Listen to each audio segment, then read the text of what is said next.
Hi there, this is Ranjit, and in this video we'll be doing the unboxing and have a first look at the Samsung Galaxy K Zoom. And this is the box for the Galaxy K Zoom, and it's a very interesting product. I would say first of all, it's a digital point and shoot camera, then a smartphone. It combines this. Actually, we saw something like this with the Galaxy S4 Zoom, but now Samsung has further refined it, and now we have this new branding called Galaxy K. And we have a proper camera. It has a 10x optical zoom, and actually it packs in a decent smartphone also. Let me also talk about the specs. It sports actually a 6-core processor, that's a Exynos hexa-core processor, and the two powerful cores that are based on the ARM Cortex A15 architecture are clocked at 1.7 gigahertz, and the quad-core part is clocked at 1.3 gigahertz. It says we have a 121.9 mm Super AMOLED screen, that is a 4.8 inch screen. Regarding RAM, it has 2 gigs of RAM, so that's nice, and we have 10x optical zoom. We also get proper optical image stabilization, and in terms of video recording, it can record videos up to 1080p, that's full HD, but sadly no 4K video recording. And I have this in black color. And regarding the pricing, in India it was just launched exclusively via Amazon India, and as you can see, the price quoted here on the box is 34,990, but it's available for 29,999. I'll have the link for Amazon India in the show notes. So let's quickly actually break these seals and let's have a look at this device. And I would say it's an interesting device. It's a specialty kind of a device. This is for people who are primarily looking for a good camera, but they also want a built-in smartphone, Android smartphone with it. So here we have the device itself. I have this in the black color. We also get it in the white and that shimmering blue. Actually, if you can just see from this is inspired from that Galaxy S5, that perforated back cover. Actually, the unit is very light for a 10x optical camera, and if you just notice, it packs a decent camera plus a smartphone. Hence, in the width department, I would say yes, it's thicker than your normal smartphones, but considering what it offers, I think so it's a good deal. We also have a proper Xeon flash with this, so it's a proper camera, I would say. So let's see what else do we get in the box. We have a quick start guide. Let me put that to the side, and let's see what accessories. This is the standard micro USB cable, and we also get some extra earbuds, so that's nice.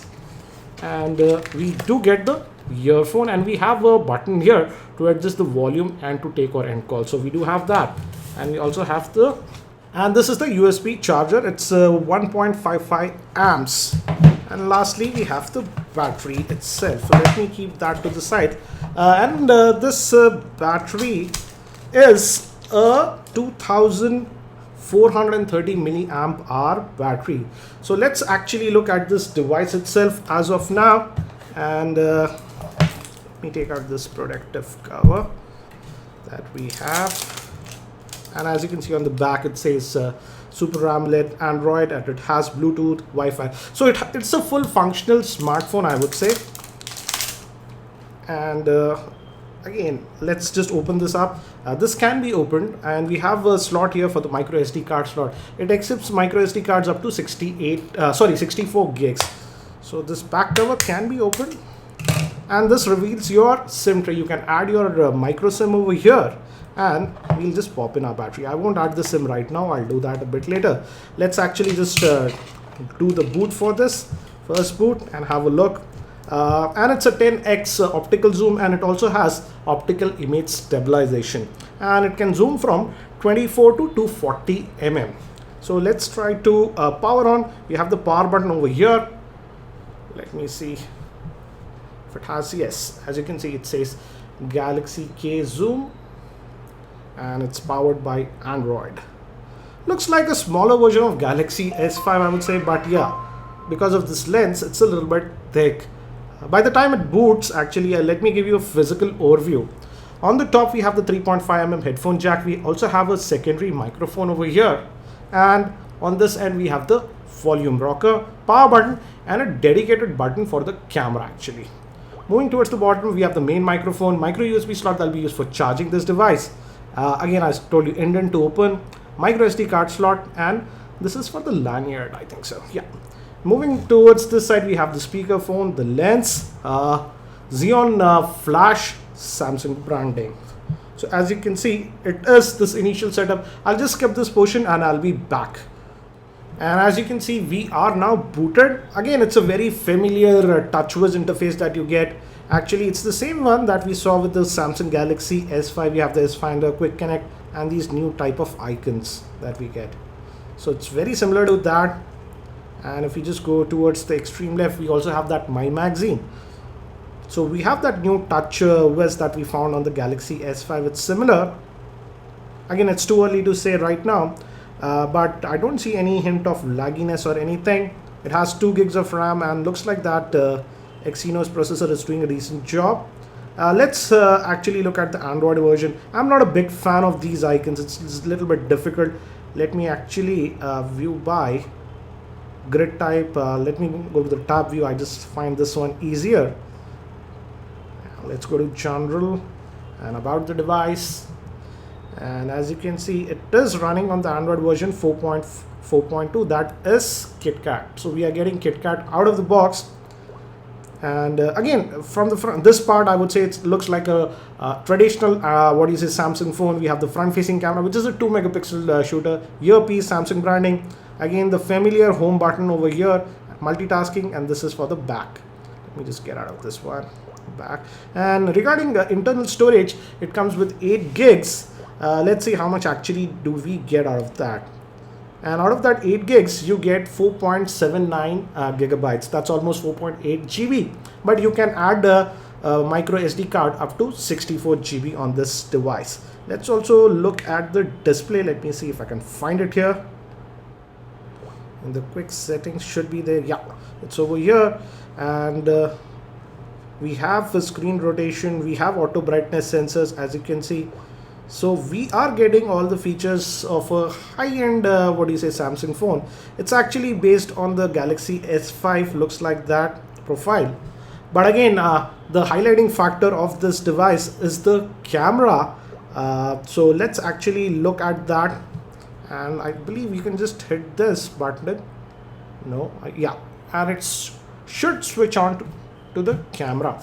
Regarding optical zoom, and right now it's just updating the camera firmware, so it might take a minute or so. So let it do that and I'll be back. And it was done actually pretty quickly, and it has optical zoom, and you use this volume rockers to do that. For example, let me just show you. As you can see, I'm using that optical zoom, and I can zoom in, and now I can just tap into an area and it will focus.